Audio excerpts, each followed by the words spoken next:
ሰላም ጤና ይስጥልን እንዴት አላችሁ? ይሄ ትዳርን የመምራት ጥበብ 46ኛው ክፍል ላይ ተገናኝተናል። እስከ መጨረሻው ድረስ ተከታተሉ። ዛሬ ደግሞ ትዳርን በመምራት ጥበብ ውስጥ ቤታችሁን ሰላም ትዳራችሁን ሰላም ከሚያደርጉ ዋና ነገሮች አንዱን ይዤ መጥቻለሁ። በተለይ ሚስቶች ካላችሁ ስልክ ማታነሳ ሴት። ከወንድና ከሴት ብዙ ጊዜ ስልክ ባለማንሳት የሚታማው ማን ነው? ከወንድና ከሴት ብዙ ጊዜ ስልክ ባለማንሳት የሚታማው ማን ነው? ስልክ ማታነሳው ፈልጋ ነው? ሳትፈልግ ነው? ኬርለስ ስለሆነች ነው? ጫና ስለበዛባት ነው? ጫና ስለበዛበት ነው? ስለማይፈልግ ነው?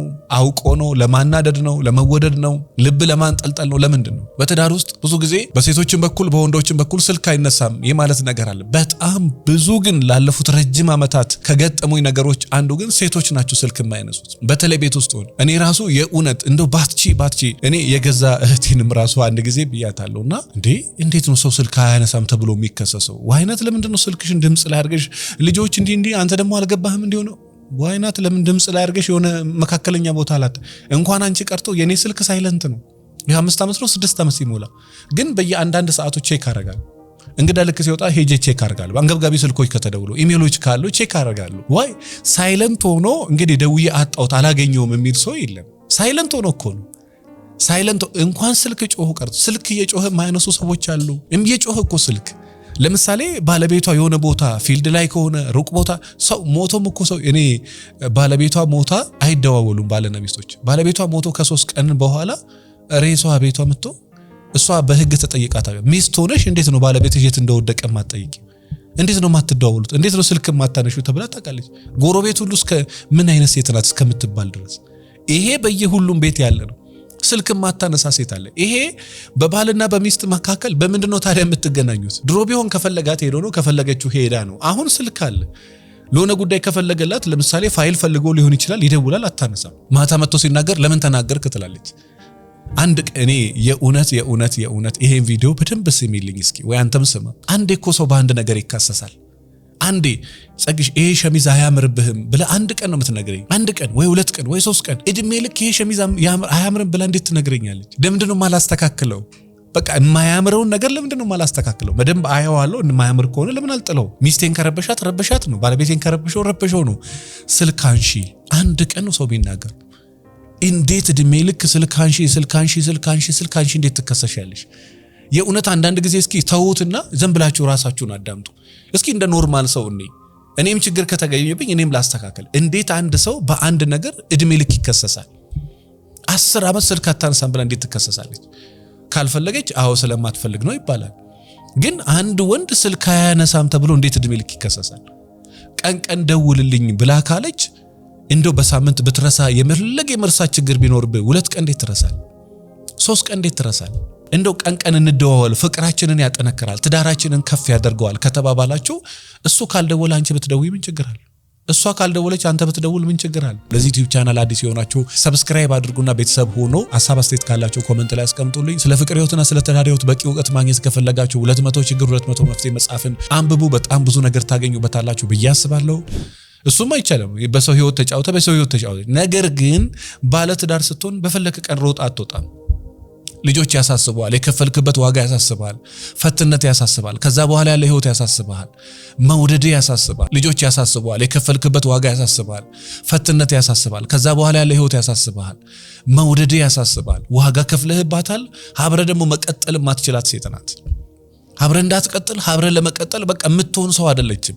ብትነግራት የማትለወጥ ሰው ናት። ብትነግሪው የማይለወጥ ሰው ሀብረሽ ለመቀጠል በቃ አቅም የለሽም። ለመተው ደግሞ እንዳትተው የሚያደርጉሽ 1000 ነገሮች አሉ። የእውነት ባለትዳር ሚስትና ፍቅረኛ ሰማይና ምድር ላይ ፍቅረኛ ተለያዩ ልትል ትችላለህ። አይሆንም ልትል ትችላለህ። ባልና ሚስት ከሆነ ግን ብዙ ዕዳ አለባቸው። እኛ ራሱ እንደሞያ ስታወራ እሷ መታ ተቃጥላ በባለቤቷ ጉዳይ አራ ጎስቁላ ራሱ ብታወራ የሷን ስሜት የሚያረጋጋ ነገር እንጂ በጋለችው ሴት ላይ በቃ ሌላ ግለት እንደዚህ ካቃጠለሽ ስሜት አይላለሙን በጣም ራስን ጠብቃለህ። ምክንያቱም እስናተ ቢዝነስ ሰው ቢዝነስ አይደለም ይዞ የመጣው ህይወት ነው።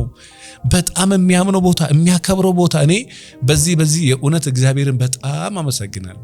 በጣም እንግዲህ በዚህ በጣም በትንሽ እድሜ ረጅም ዓመት በትዳር እኔ 36 ዓመቴ ነው ዘንድሮ። በ36 ዓመት የ36 ዓመት በትዳር ነው ሰዎች አንተ ጋር መጥተው ይማከራል። አንተን ወልደው ማሳደግ የሚችሉ ሰዎች አንተ ጋር ይሄ የእግዚአብሔር ነው። ክሬዲቱን እግዚአብሔር ይወስድ። የኔ ነው አይደለም። ሰው ካላመነው በስተቀር ትዳር ሄዶ አይማከርም። ምክንያቱም ኃላፊነት ነው።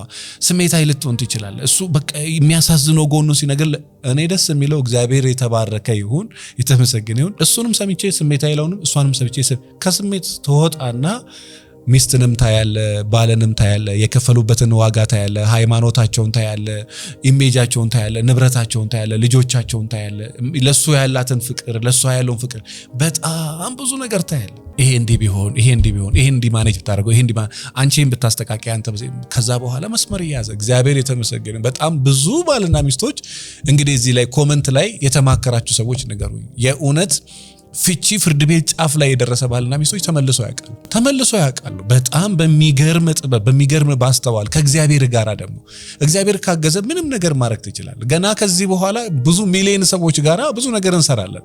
እኔ ብቻ ሳይሆን ሌሎችም ካውንስለሮች አሉ እንደዛ። እና ስሜታዊ ላለመሆን ራስን ትጠብቃለህ። ስሜታዊ ላለመሆን በወንድ በኩልም ለሚታየው ችግር፣ በሴት በኩልም ለሚታየው ችግር ስልክ ማታነሳ ሴት ወዳ እንደማታረገው አይ ነው ወዳ አታረገውም። ግን መቼ ነው ታዲያ ማስተዋል የሚመጣው? ሁለት ቀን እድሜ ልክ እንዴት ርዕስ ይሆናል? አንድ ጉዳይ እንዴት እድሜ ልክ ያጨቃጭቃል? ለምሳሌ የሚማግጥ ወንድ ከሆነ አንድ ቀን እኮ ያጣላል። በቃ ሰው ነህና የሆነ ቦታ አንድ ቀን ተወርቃለህ። ማንም እኔ ምሳሳታለሁ። ማንም ሮቦት እንኳን የሆነ ራሱ ነገር አለውና ምን ሳሳታለን። ግን እድሜ ልክ የምትሳሳት ከሆነ ችግሩ ያንተ ነው። ቆም ብለህ እነዛን ነገሮች ለማስተካከል ቁረጥ። ከዛ በኋላ እንኳን ስልክ ማንሳት ቀርቶ በሌላ ነገር አትከሰሽም። እኔ አንድ ከስተመሬን ሁሌ ባለቤቷ ከኔ ጋር ሴክስ ማድረግ አትፈልግም፣ እንደምትጠላኝ ነው የሚሰማኝ። ኡፍ ትላለች ገና ለገና ሴክስ ስላት እጭ በእናት ትለኛለች አለ። ከዛ ጣርኮን ለብቻው ጠየቅኳት። የእውነት ሳትዋሽ ልጆች አለ። እኔ አንድ ከስተመሬን ሁሌ ባለቤቷ ከኔ ጋር ሴክስ ማድረግ አትፈልግም፣ እንደምትጠላኝ ነው የሚሰማኝ። ኡፍ ትላለች ገና ለገና ሴክስ ስላት እጭ በእናት ትለኛለች አለ። ከዛ ጣርኮን ለብቻው ጠየቅኳት። የእውነት ሳትዋሽ ልጆች አለሽና እኔና አንቺ መካከል መንፈስ ቅዱስ አለ እግዚአብሔር አለና አንድ ጥያቄ ልጠይቅሽ።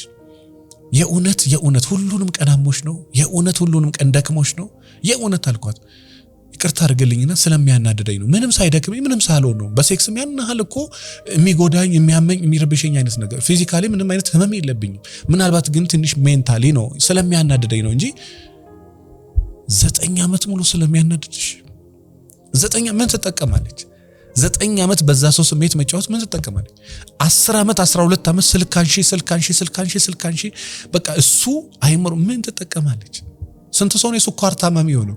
ስንት ነው የጨጓራ ታማሚ ሆነው? 9 ምን ትጠቀማለች? 9 ዓመት በዛ ሰው ስሜት መጫወት ምን ትጠቀማለች? 10 ዓመት 12 ዓመት ስልካንሺ በቃ እሱ አይምሮ ምን ትጠቀማለች? ስንት ሰው ነው የስኳር ታማሚ ሆነው? ስንት ነው የጨጓራ ታማሚ ሆነው? የጉበት ታማሚ፣ የካንሰር ታማሚ ሆነው? በሚስቱ ሰበብ የሞተ ሰው ስንት ሰው ነው? በባለቤቷ ሰበብ የሞተችው ስንት ሴት ናት? እኔ የእውነት ባለትዳር ከሆናችሁ ሁለት ባልና ሚስቶች ይሄን ቪዲዮ የምታዩ ከሆነ የእውነቴን ነው የምነግራችሁ፣ ብዙ ሺህ ሰዎች በትዳራቸው ተቃጥለው ሞታል። በትዳራቸው ተቃጥላ ሞታለች። አትቆሳሰል። በቃ በሰላም መኖር የምትፈልግ ከሆነ ችግርህን ቁጭ ብለህ አስተካክል። ቁጭ ብለህ በነገራችን ላይ አይምሮአችንን ራሳችንን የምንመራው እኛ ነን። እኛ እስከምናውቅበት ግን እሱ ነው የሚመራን። በቃ ወደዚህ ነው ወዳታ እምቢ በይ ካላት እምቢ ትላለች። እሺ በይ ካላት እምቢ ትላለች። እሺ ትላለች። ፍቺ ካላት ውስጧ ትፈታለች። እኔ ፈታሁን ምን ሆኜ ነው የፈታሁት ግን የሚሉ ሰዎች አውቃለሁ። አዎ አይምሮውን ተረከበውና አንተ ማስተዳደር ጀምር። መናገር የምትፈልገውን ተናገር፣ መናገር የማትፈልገውን ደግሞ አትናገር። አንድ ሰው በሁለት ነገር መታወቅ አለበት። ደግሞ አያደርግም። የሚታወቀው በሚያደርገው ነገርና በማያደርገው ነገር። ጥሩ ባል ነው ከተባለ በሚያደርገው ነገር ይታወቃል። ጥሩ ባል አይደለም ከተባለ ጥሩ ባል ነው ከተባለ በሚያደርገው ነገርና ጥሩ ባል ነው ከተባለ በሚያደርገው ነገርና በማያደርገው ነገር። እሱ እኮ ጨዋ ነው። እንደዚህ ያደርጋል፣ እንደዚህ አያደርግም። አይደለም ለራስ ክብር ነው። ስለዚህ እኔ በስልክ የምትካሰሱ ጠዋትና ማታ ቦታ ላይ ታቆማላችሁ። እንደዛ እንዳይሆን ከተፈለገ ቁጭ በለና አንድ ጊዜ ችግር ርዕስ የሆነውን ነገር አስተካክለው። ችግር ርዕስ የሆነውን አስተካክሉ። በተደጋጋሚ በአንድ ጉዳይ እንዳትጣሉ ነው ነጥቤ። በስልክ ሰበብ በተደጋጋሚ ባልና ሚስት ያንተና የሷ ፍቅር እንዲያድግ ከፈለክ ደግሞ በቀን አንዴ ሁለቴ ተደዋወሉ። እንዴት ነሽ ደህና ነሽ ወይ በላት።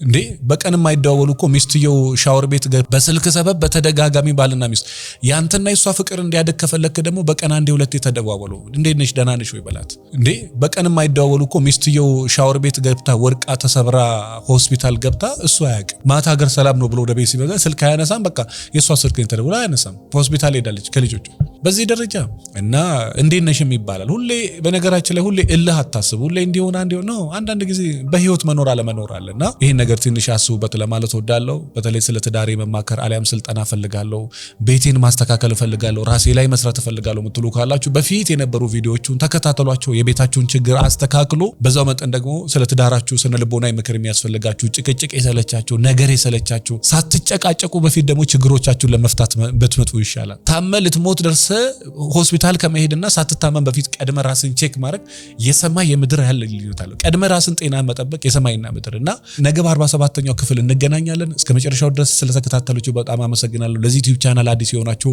ሰብስክራይብ አድርጉና ቤተሰብ ሆኖ ሐሳብ አስተያየት ካላችሁ ኮሜንት ላይ አስቀምጡልኝ። ስለ ፍቅር ህይወትና ስለ ትዳር ህይወት በቂ እውቀት ማግኘት ከፈለጋችሁ 200 ችግር 200 መፍትሄ መጽሐፍን አንብቡ። በጣም ብዙ ነገር ታገኙበታላችሁ ብዬ አስባለሁ። አመሰግናለሁ።